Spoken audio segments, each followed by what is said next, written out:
साम्राज्य के शासक स्वयं को एक विशाल और विजातीय जनता पर शासन के लिए नियुक्त मानते थे। हालांकि असलियत में राजनीतिक परिस्थितियां इस भव्य दृष्टि को सीमाबद्ध कर देती थीं, फिर भी ऐसी दृष्टि सदैव महत्वपूर्ण रही। इस दृष्टि के प्रचार प्रसार का एक तरीका राजवंशीय इतिहास लिखवाना था। मुगल राजाओं ने दरबारी इतिहासकारों को विवरणों के लेखन का कार्य सौंपा। इन विवरणों में बादशाह के समय की घटनाओं का लेखा जोखा दिया गया। इसके अतिरिक्त उनके लेखकों ने शासकों को अपने क्षेत्र के शासन में मदद के लिए उपमहाद्वीप के अन्य क्षेत्रों से ढेरों जानकारियां इकट्ठी की। अंग्रेजी में लिखने वाले आधुनिक इतिहासकारों ने मूल पाठ की इस शैली को क्रॉनिकल्स इतिवृत्त इतिहास नाम दिया। ये इतिवृत्त घटनाओं का अनवरत कालानुक्रमिक विवरण प्रस्तुत करते हैं। मुगलों का इतिहास लिखने के इच्छुक किसी भी विद्वान के लिए ये इतिवृत्त अपरिहार्य स्रोत हैं। एक ओर तो ये इतिवृत्त मुगल राज्य की संस्थाओं के बारे में तथ्यात्मक सूचनाओं का खजाना थे, जिन्हें दरबार से घनिष्ठ रूप से जुड़े व्यक्तियों द्वारा काफी मेहनत से एकत्रित एवं वर्गीकृत किया गया था। दूसरी ओर इन मूल पाठों का उद्देश्य उन आशयों को संप्रेषित करना था जिन्हें मुगल शासक अपने क्षेत्र में लागू करना चाहते थे। अतः ये इतिवृत्त हमें इस बात की एक झलक देते हैं कि कैसे शाही विचारधाराएं रची तथा प्रचारित की जाती थीं। यह अध्याय मुगल साम्राज्य के इस समृद्ध और लुभावने आयाम की कार्यप्रणाली पर प्रकाश डालेगा। मुगल शासक और उनका साम्राज्य। मुगल नाम मंगोल से व्युत्पन्न हुआ है। यद्यपि आज यह नाम एक साम्राज्य की भव्यता का एहसास कराता है, लेकिन राजवंश के शासकों ने स्वयं के लिए यह नाम नहीं चुना था। उन्होंने अपने को तैमूरी कहा क्योंकि पितृपक्ष से वे तुर्की शासक तिमूर के वंशज थे। पहला मुगल शासक बाबर मातृपक्ष से चंगेज खां का संबंधी था। वो तुर्की बोलता था और उसने मंगोलों का उपहास करते हुए उन्हें बर्बर गिरोह के रूप में उल्लिखित किया है। 16वीं शताब्दी के दौरान यूरोपियों ने परिवार की इस शाखा के भारतीय शासकों का वर्णन करने के लिए मुगल शब्द का प्रयोग किया। 16वीं शताब्दी से ही इस शब्द का निरंतर प्रयोग होता रहा है। यहाँ तक कि रुडयार्ड किपलंग की जंगल बुक के युवा नायक मोगली का नाम भी इससे व्युत्पन्न हुआ है। मुगलों व स्थानीय सरदारों के बीच राजनीतिक मैत्रियों के जरिए तथा विजयों के जरिए भारत के विविध क्षेत्रीय राज्यों को मिलाकर साम्राज्य की रचना की गई। साम्राज्य के संस्थापक जहीरुद्दीन बाबर को उसके मध्य एशियाई स्वदेश फरगना से प्रतिद्वंद्वी उज़्बेकों ने भगा दिया था। उसने सबसे पहले स्वयं को काबुल में स्थापित किया और फिर 1526 में अपने दल के सदस्यों की आवश्यकताएं पूरी करने के लिए क्षेत्रों और संसाधनों की खोज में वह भारतीय उपमहाद्वीप में और आगे की ओर बढ़ा। इसके उत्तराधिकारी नसीरुद्दीन हुमायूं 1530-40, 1555-56 ने साम्राज्य की सीमाओं में विस्तार किया, किंतु वह अफगान नेता शेर शाह सूर से पराजित हो गया, जिसने उसे ईरान के सफावी शासक के दरबार में निर्वासित होने को बाध्य कर दिया। 1555 में हुमायूं ने सूरों को पराजित कर दिया, किंतु एक वर्ष बाद ही उसकी मृत्यु हो गई। कई लोग जलालुद्दीन अकबर 1556-1605 को मुगल बादशाहों में महानतम मानते हैं, क्योंकि उसने न केवल अपने साम्राज्य का विस्तार ही किया बल्कि इसे अपने समय का विशालतम, दृढ़तम और सबसे समृद्ध राज्य बनाकर सुदृढ़ भी किया। अकबर हिंदुकुश पर्वत तक अपने साम्राज्य की सीमाओं के विस्तार में सफल रहा और उसने ईरान के सफावियों और तुरान, मध्य एशिया के उज़्बेकों की विस्तारवादी योजनाओं पर लगाम लगाए रखी। अकबर के बाद जहांगीर 1605-27, शाहजहां 1628-58 और औरंगजेब 1658-1707 के रूप में भिन्न भिन्न व्यक्तित्वों वाले 3 बहुत योग्य उत्तराधिकारी हुए। इनके अधीन क्षेत्रीय विस्तार जारी रहा, यद्यपि इसकी गति काफी धीमी रही।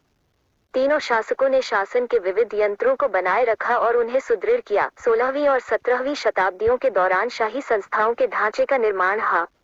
इनके अंतर्गत प्रशासन और कराधान के प्रभावशाली तरीके शामिल थे। मुगल शक्ति का सुस्पष्ट केंद्र दरबार था। यहाँ राजनीतिक संबंध गढ़े जाते थे, साथ ही श्रेणियां और हैसियतें परिभाषित की जाती थीं।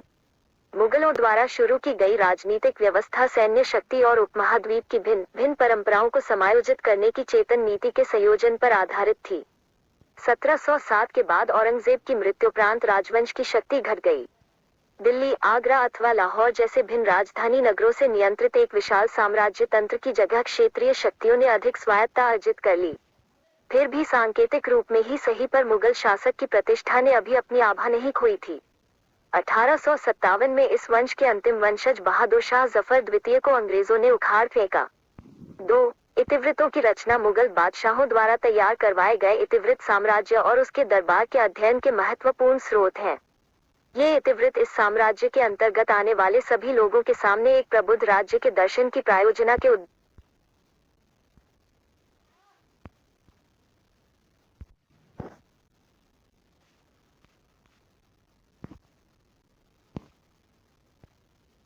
इसी तरह इनका उद्देश्य उन लोगों को जिन्होंने मुगल शासन का विरोध किया था यह बताना भी था कि उनके सारे विरोधों का असफल होना नियत है।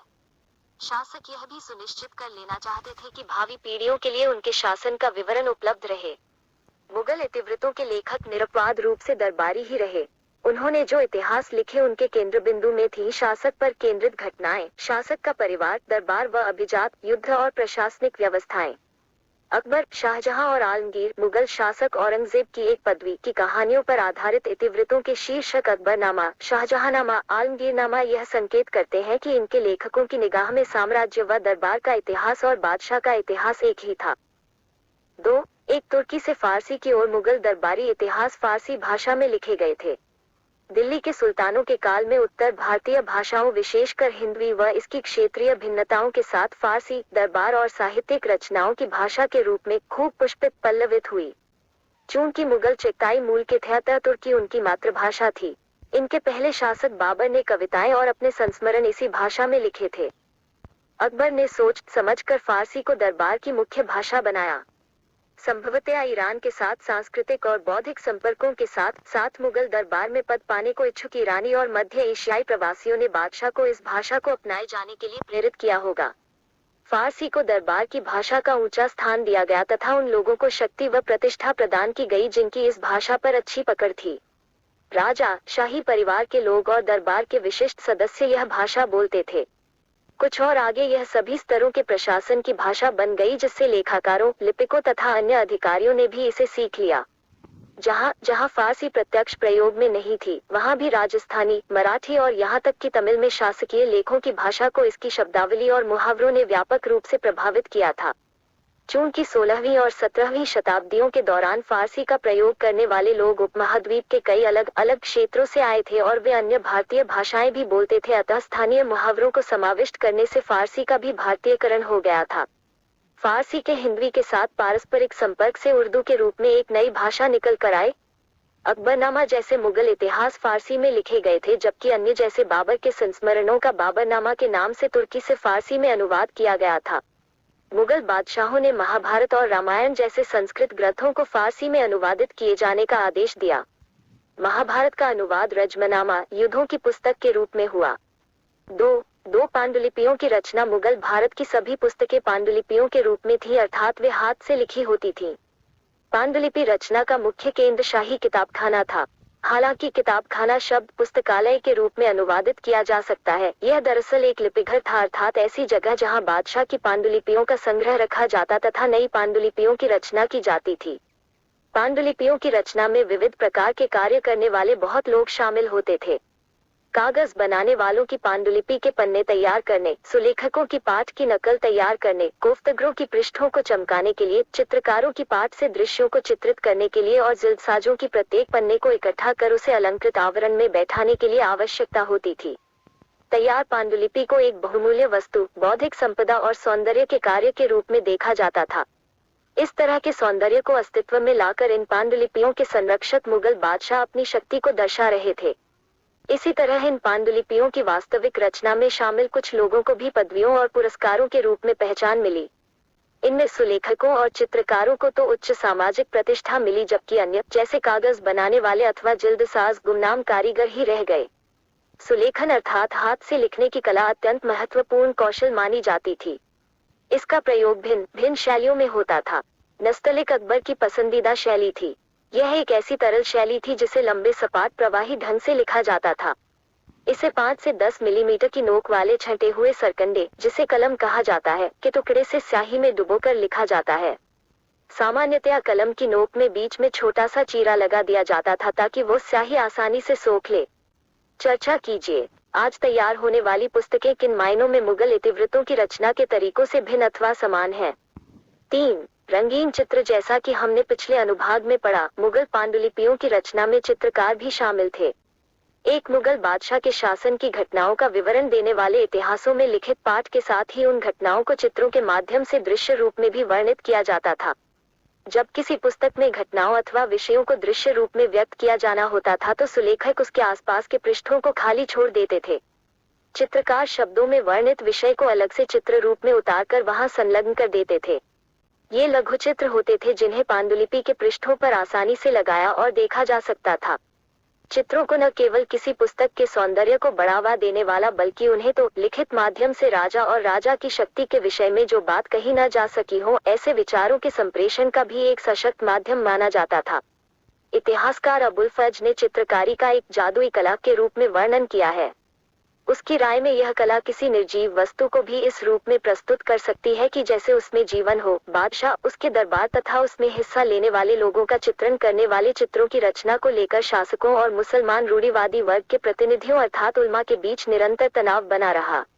उल्मा ने कुरान के साथ साथ हदीस, जिसमें पैगंबर मोहम्मद के जीवन से एक ऐसा ही प्रसंग वर्णित है, में प्रतिष्ठापित मानव रूपों के चित्रण पर इस्लामी प्रतिबंध का आह्वान किया। इस प्रसंग में पैगंबर साहब को प्राकृतिक तरीके से जीवित रूपों के चित्रण की मनाही करते हुए उल्लिखित किया गया है, क्योंकि ऐसा करने से यह लगता था कि कलाकार रचना की शक्ति को अपने हाथ में लेने की कोशिश कर रहा है। यह एक ऐसा कार्य था जो केवल ईश्वर का ही था, किंतु समय के साथ शरिया की व्याख्याओं में भी बदलाव आया। विभिन्न सामाजिक समूहों ने इस्लामी परंपरा के ढांचे की अलग अलग तरीकों से व्याख्या की। प्राय प्रत्येक समूह ने इस परंपरा की ऐसी व्याख्या प्रतिपादित की जो उनकी राजनीतिक आवश्यकताओं से सबसे ज्यादा मेल खाती थी। जिन शताब्दियों के दौरान साम्राज्य निर्माण हो रहा था उस समय कई एशियाई क्षेत्रों के शासकों ने नियमित रूप से कलाकारों को उनके चित्र तथा उनके राज्य के जीवन के दृश्य चित्रित करने के लिए नियुक्त किया। उदाहरण के लिए ईरान के सफावी राजाओं ने दरबार में स्थापित कार्यशालाओं में प्रशिक्षित उत्कृष्ट कलाकारों को संरक्षण प्रदान किया। बेहजाद जैसे चित्रकारों के नाम ने सफावी दरबार की सांस्कृतिक प्रसिद्धि को चारों ओर फैलाने में बहुत योगदान दिया। ईरान से भी कलाकार मुगल कालीन भारत आने में सफल हुए। कुछ को मुगल दरबार में लाया गया, जैसे मीर सैयद अली और अब्दुस समद को बादशाह हुमायूं को दिल्ली तक साथ देने के लिए कहा गया। अन्य ने संरक्षण और प्रतिष्ठा के अवसरों की तलाश में प्रवास किया। बादशाह और रूढ़िवादी मुसलमान विचारधारा के प्रवक्ताओं के बीच जीवधारियों के दृश्य निरूपण पर मुगल दरबार में तनाव बना हुआ था। अकबर का दरबारी इतिहासकार अबुल फजल बादशाह को यह कहते हुए उद्धृत करता है, कई लोग ऐसे हैं जो चित्रकला से घृणा करते हैं, पर मैं ऐसे व्यक्तियों को नापसंद करता हूँ। मुझे ऐसा लगता है कि कलाकार के पास खुदा को पहचानने का बेजोड़ तरीका है, चूंकि कहीं न कहीं उसे यह महसूस होता है कि खुदा की रचना को वो जीवन नहीं दे सकता। 4. अकबरनामा और बादशाहनामा महत्वपूर्ण चित्रित मुगल इतिहासों में सर्वाधिक ज्ञात अकबरनामा और बादशाहनामा राजा का इतिहास है। प्रत्येक पांडुलिपि में औसतन 150 पूरे अथवा दोहरे पृष्ठों पर लड़ाई, घेराबंदी, शिकार, इमारत निर्माण, दरबारी दृश्य आदि के चित्र हैं। अकबरनामा के लेखक अबुल फज का पालन पोषण मुगल राजधानी आगरा में हुआ। वो अरबी, फारसी, यूनानी दर्शन और सूफीवाद में पर्याप्त निष्णात था। इससे भी अधिक वह एक प्रभावशाली विवादी तथा स्वतंत्र चिंतक था जिसने लगातार दकियानूसी उल्मा के विचारों का विरोध किया। इन गुणों से अकबर बहुत प्रभावित हुआ। उसने अबुल फल को अपने सलाहकार और अपनी नीतियों के प्रवक्ता के रूप में बहुत उपयुक्त पाया। बादशाह का एक मुख्य उद्देश्य राज्य को धार्मिक रूढ़िवादियों के नियंत्रण से मुक्त करना था।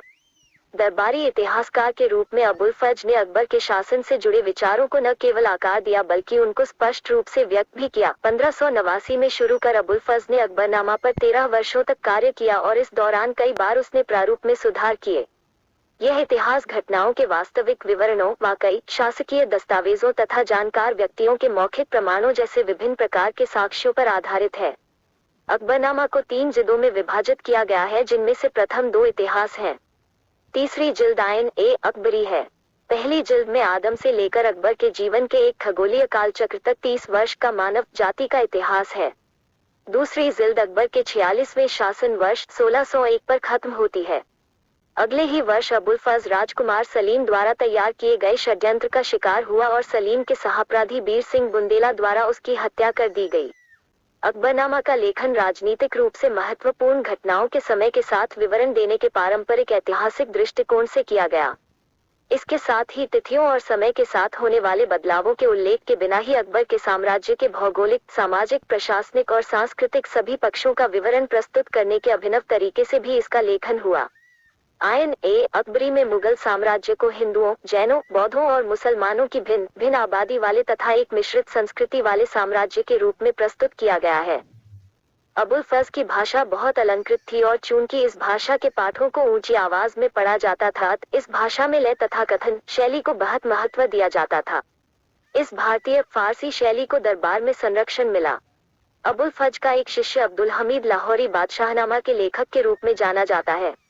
इसकी योग्यताओं के बारे में सुनकर बादशाह शाहजहां ने उसे अकबरनामा के नमूने पर अपने शासन का इतिहास लिखने के लिए नियुक्त किया। बादशाहनामा भी सरकारी इतिहास है। इसकी 3 जिल्दें दफ्तर हैं और प्रत्येक जिल्द 10 चंद्र वर्षों का ब्यौरा देती है। लाहौरी ने बादशाह के शासन 1627-47 के पहले 2 दशकों पर पहला व दूसरा दफ्तर लिखा। इन जिल्दों में बाद में शाहजहां के वजीर सादुल्लाह खां ने सुधार किया। बुढ़ापे की अशक्तताओं की वजह से लाहौरी तीसरे दशक के बारे में न लिख सका, जिसे बाद में इतिहासकार वारिस ने लिखा। औपनिवेशिक काल के दौरान अंग्रेज प्रशासकों ने अपने साम्राज्य के लोगों और संस्कृतियों, जिन पर वे लंबा शासन करना चाहते थे, को बेहतर ढंग से समझने के लिए भारतीय इतिहास का अध्ययन तथा उपमहाद्वीप के बारे में ज्ञान का अभिलेखागार स्थापित करना शुरू किया। 1784 में सर विलियम जोन्स द्वारा स्थापित एशियाटिक सोसाइटी ऑफ बंगाल ने कई भारतीय पांडुलिपियों के संपादन, प्रकाशन और अनुवाद का जिम्मा अपने ऊपर ले लिया। अकबरनामा और बादशाहनामा के संपादित पाठांतर सबसे पहले एशियाटिक सोसाइटी द्वारा 19वीं शताब्दी में प्रकाशित किए गए। वर्षों की कड़ी मेहनत के बाद 20वीं शताब्दी के आरंभ में हेनरी बेवरेज द्वारा अकबरनामा का अंग्रेजी अनुवाद किया गया।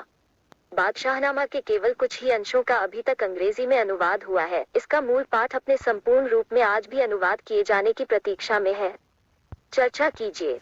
पता लगाने की कोशिश कीजिए कि क्या आपके कस्बे अथवा गांव में पांडुलिपियों को चित्रित करने की परंपरा रही है। इन पांडुलिपियों को कौन तैयार करता था? इन पांडुलिपियों में किन विषयों पर विचार किया गया था? इन्हें कैसे सुरक्षित रखा जाता था? 5. आदर्श राज्य। 5. एक दैवीय प्रकाश। दरबारी इतिहासकारों ने कई साक्ष्यों का हवाला देते हुए यह दिखाया कि मुगल राजाओं को सीधे ईश्वर से शक्ति मिली थी।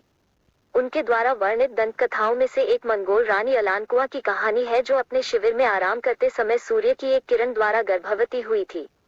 उसके द्वारा जन्म लेने वाली संतान पर इस दैवीय प्रकाश का प्रभाव था। इस प्रकार पीढ़ी दर पीढ़ी यह प्रकाश हस्तांतरित होता रहा। ईश्वर इजादी से निःसृत प्रकाश को ग्रहण करने वाली चीजों के पदानुक्रम में मुगल राजत्व को अबुल फज ने सबसे ऊंचे स्थान पर रखा। इस विषय में वह प्रसिद्ध ईरानी सूफी शिहाबुद्दीन सुहरावर्दी 1191 में मृत के विचारों से प्रभावित था, जिसने सर्वप्रथम इस प्रकार का विचार प्रस्तुत किया था। इस विचार के अनुसार एक पदानुक्रम के तहत यह दैवीय प्रकाश राजा में संप्रेषित होता था, जिसके बाद राजा अपनी प्रजा के लिए आध्यात्मिक मार्गदर्शन का स्रोत बन जाता था। इतिवृत्तों के विवरणों का साथ देने वाले चित्रों ने इन विचारों को इस तरीके से संप्रेषित किया कि उन्होंने देखने वालों के मन मस्तिष्क पर स्थायी प्रभाव डाला। 17वीं शताब्दी से मुगल कलाकारों ने बादशाहों को प्रभामंडल के साथ चित्रित करना शुरू किया। ईश्वर के प्रकाश के प्रतीक रूप इन प्रभामंडलों को उन्होंने ईसा और वजन मेरी के यूरोपीय चित्रों में देखा था। 5. 2 सुलह कुल एकीकरण का एक स्रोत। मुगल इतिवृत्त साम्राज्य को हिंदुओं, जैनों, जरतुश्तियों और मुसलमानों जैसे अनेक भिन्न भिन्न विजातीय और धार्मिक समुदायों को समाविष्ट किए हुए साम्राज्य के रूप में प्रस्तुत करते हैं।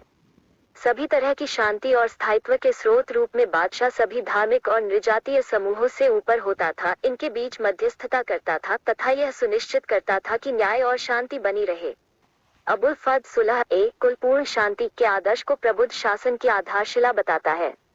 सुलह कुल में यूं तो सभी धर्मों और मतों को अभिव्यक्ति की स्वतंत्रता थी, किंतु उसकी एक शर्त थी कि वे राज्य सत्ता को क्षति नहीं पहुंचाएंगे अथवा आपस में नहीं लड़ेंगे। सुलह कुल का आदर्श राज्य नीतियों के जरिए लागू किया गया। मुगलों के अधीन अभिजात वर्ग मिश्रित किस्म का था, अर्थात उसमें ईरानी, तुरानी, अफगानी, राजपूत, दक्खनी सभी शामिल थे। इन सबको दिए गए पद और पुरस्कार पूरी तरह से राजा के प्रति उनकी सेवा और निष्ठा पर आधारित थे। इसके अलावा अकबर ने 1563 में तीर्थ यात्रा कर तथा 1564 में जजिया को समाप्त कर दिया, क्योंकि यह दोनों कर धार्मिक पक्षपात पर आधारित थे। साम्राज्य के अधिकारियों को प्रशासन में सुलह कुल के नियम का अनुपालन करने के लिए निर्देश दे दिए गए। सभी मुगल बादशाहों ने उपासना स्थलों के निर्माण व रख रखाव के लिए अनुदान दिए। यहाँ तक कि युद्ध के दौरान जब मंदिरों को नष्ट कर दिया जाता था तो बाद में उनकी मरम्मत के लिए अनुदान जारी किए जाते थे। ऐसा हमें शाहजहां और औरंगजेब के शासन में पता चलता है। हालांकि औरंगजेब के शासनकाल में गैर मुसलमान प्रजा पर जजिया फिर से लगा दिया गया। 5. 3 सामाजिक अनुबंध के रूप में न्यायपूर्ण प्रभुसत्ता। अबुल फज ने प्रभुसत्ता को एक सामाजिक अनुबंध के रूप में परिभाषित किया है। वो कहता है कि बादशाह अपनी प्रजा के 4 सत्वों की रक्षा करता है: जीवन, जन, धन, माल, सम्मान, नाम और विश्वास 3, और इसके बदले में वह आज्ञा पालन तथा संसाधनों में हिस्से की मांग करता है।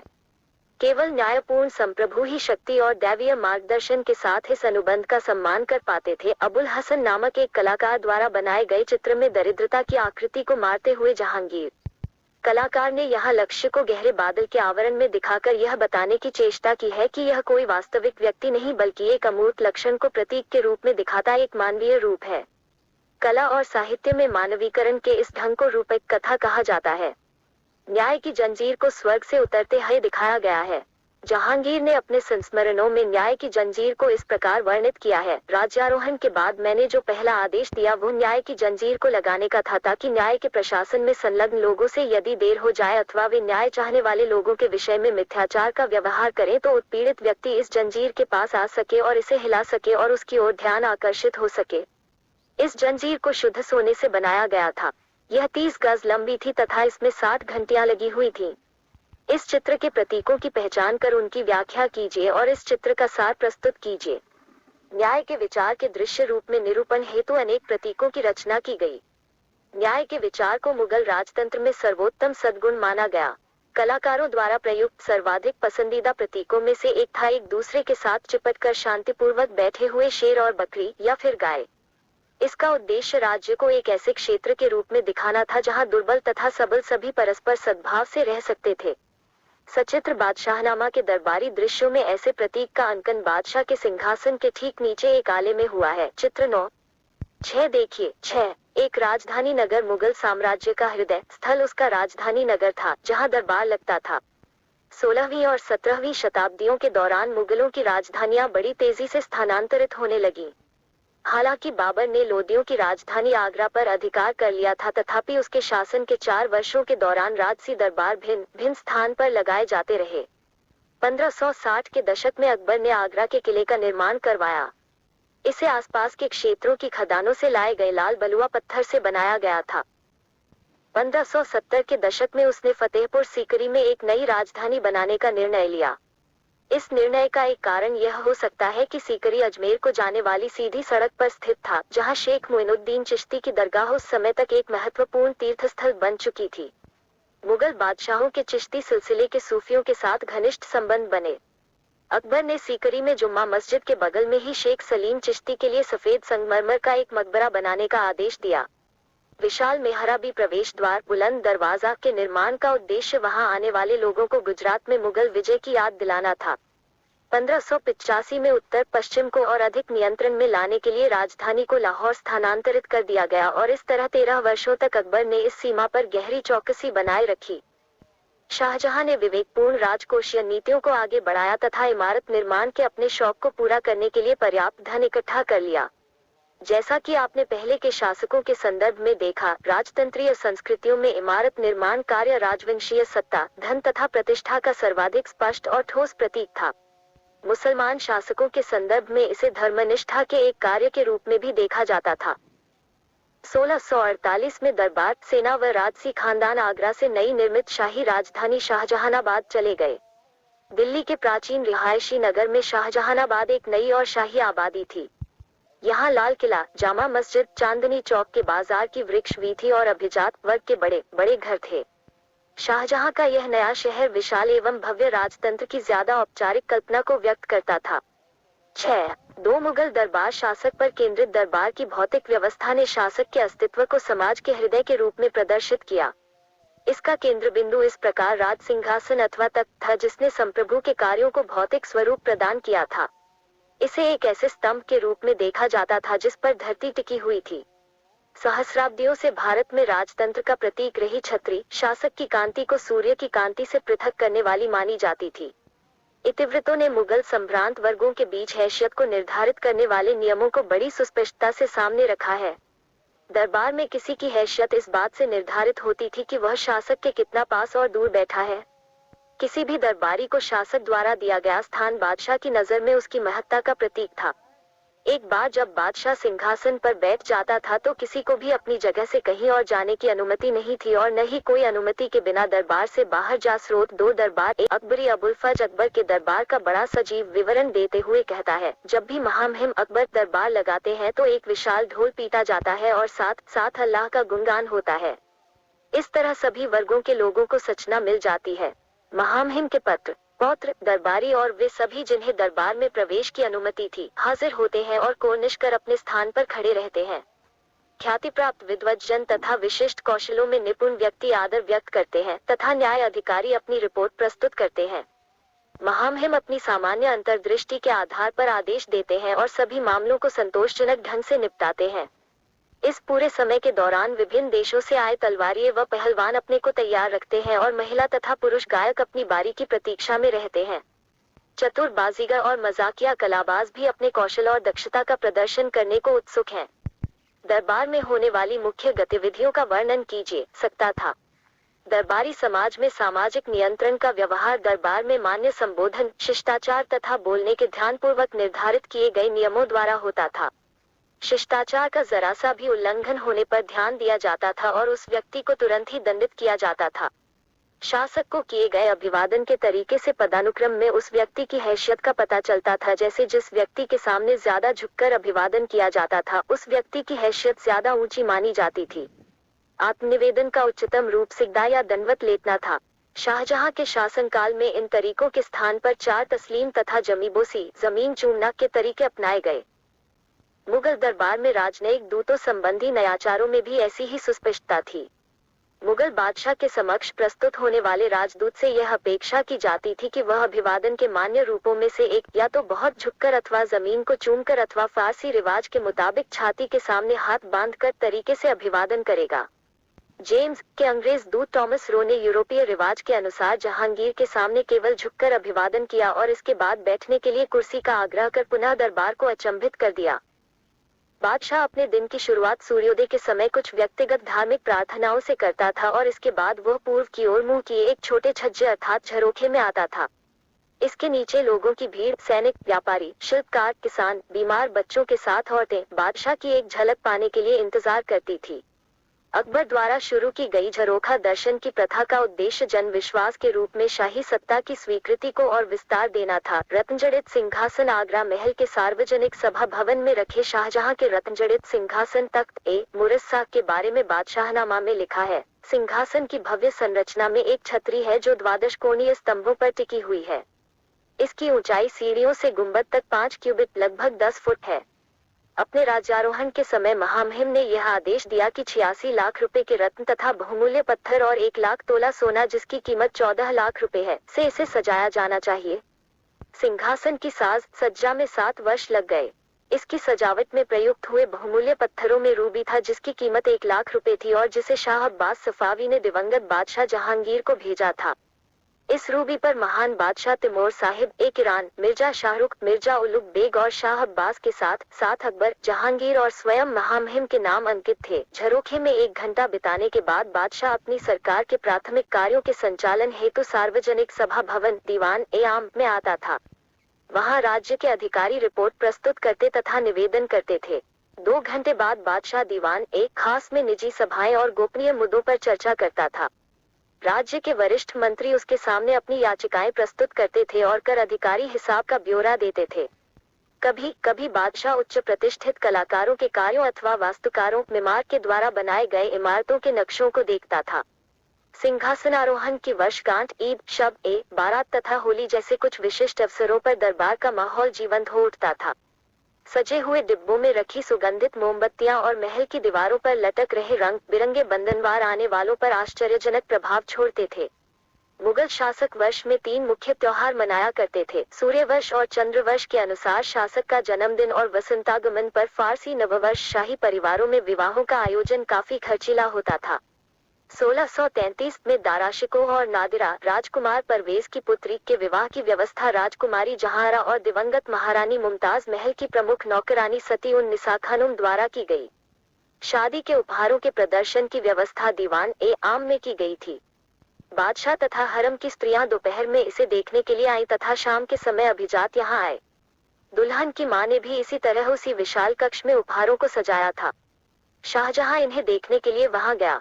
हनाबंदी मेहंदी लगाना की रस्म दीवान एक खास में अदा की गई। दरबार में उपस्थित व्यक्तियों के बीच पान, इलायची तथा मेवे बांटे गए।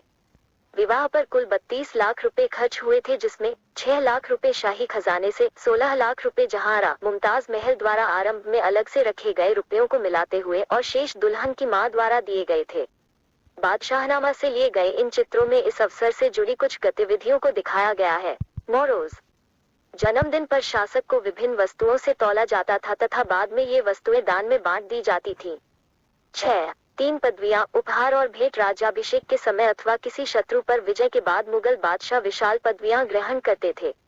उद्घोषकों नकीब द्वारा जब इन गुंजायमान और लयबद्ध पदवियों की घोषणा की जाती थी तो वे सभा में विस्मय का माहौल बना देती थी। मुगल सिक्कों पर राजसी नयाचार के साथ शासनरत बादशाह की पूरी पदवी होती थी। योग्य व्यक्तियों को पदवियां देना मुगल राज्यतंत्र का एक महत्वपूर्ण पक्ष था। दरबारी पदानुक्रम में किसी व्यक्ति की उन्नति को उसके द्वारा धारण की जाने वाली पदवियों से जाना जा सकता था। उच्चतम मंत्रियों में से एक को दी जाने वाली आसफ खां की पदवी का उद्भव पैगंबर शासक सुलेमान के कल्पित मंत्री से हुआ था। औरंगजेब ने अपने 2 उच्च पदस्थ अभिजातों जयसिंह और जसवंत सिंह को मिर्जा राजा की पदवी प्रदान की। पदवियां या तो अर्जित की जा सकती थी अथवा इन्हें पाने के लिए पैसे दिए जा सकते थे। मीर खान ने अपने नाम में अलिफ अर्थात अ अक्षर लगाकर उसे अमीर खान करने के लिए औरंगजेब को 1 लाख रुपए देने का प्रस्ताव किया। अन्य पुरस्कारों में सम्मान का जामा खिल्लत भी शामिल था, जिसे पहले कभी न कभी बादशाह द्वारा पहना गया हुआ होता था। इसलिए यह समझा जाता था कि वह बादशाह के आशीर्वाद का प्रतीक है। सरप्पा सर से पांव तक एक अन्य उपहार था। इस उपहार के 3 हिस्से हुआ करते थे, जामा, पगड़ी और पटका। बादशाह द्वारा अक्सर रत्नजड़ित आभूषण भी उपहार के रूप में दिए जाते थे।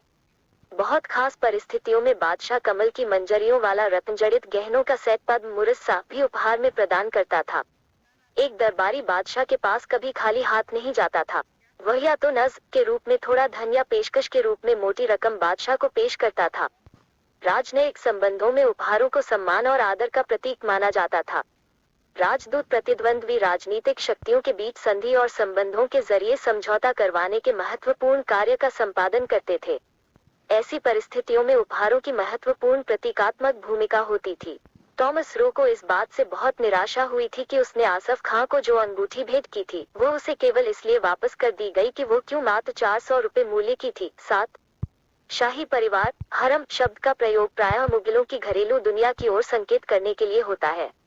यह शब्द फारसी से निकला है, जिसका तात्पर्य